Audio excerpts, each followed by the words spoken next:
हमें कमाएगे मौगी बोरा ढोके खियाइबौगे। जाओ हमें कमाएगे मौगी बोरा ढोके खियाइबौगे। नया डिजाइन के चोली गे मौगी तोरा ला लेके आइबौगे। नया डिजाइन के चोली गे मौगी तोरा ला लेके आइबौगे। जाओ हमें कमाएगे मौगी बोरा ढोके खियाइबौगे। जाओ हमें कमाएगे मौगी बोरा ढोके खियाइबौगे। नया डिजाइन के चोली गे मौगी तोरा ला लेके आइबौगे।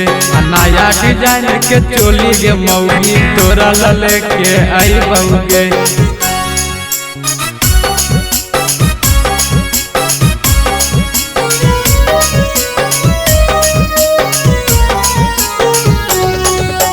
नया डिजाइन के चोली गे मौगी तोरा ला लेके आइबौगे।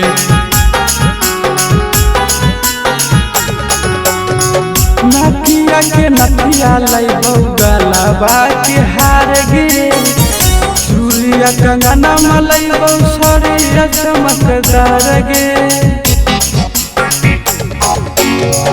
नथिया के नथिया लइबौ गलबा के हार गे। चूड़िया कंगना मलइबौ सरिया चमकदार गे। जैसे बहरवा सुनै गे मौगी फोनमा पे बतियाइबौगे। जैसे बहरवा सुनै गे मौगी फोनमा पे बतियाइबौगे। नया डिजाइन के चोली गे मौगी तोरा ला लेके आइबौगे। नया डिजाइन के चोली गे मौगी तोरा ला लेके आइबौगे।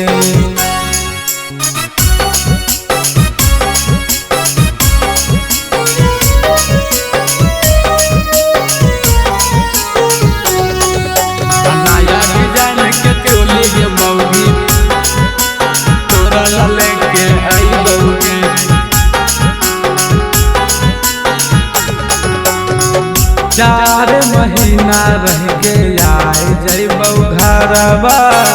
ऐठ के साथ लेके जइबौ नैहरवा।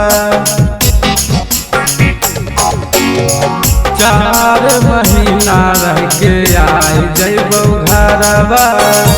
ऐठ के साथ लेके जइबौ नैहरवा। राजेश रंजन सती देवरवा संगे घरे आइबौगे। राजेश रंजन सती देवरवा संगे घरे आइबौगे। नया डिजाइन के चोली गे मौगी तोरा ला लेके आइबौगे। नया डिजाइन के चोली गे मौगी तोरा ला लेके आइबौगे।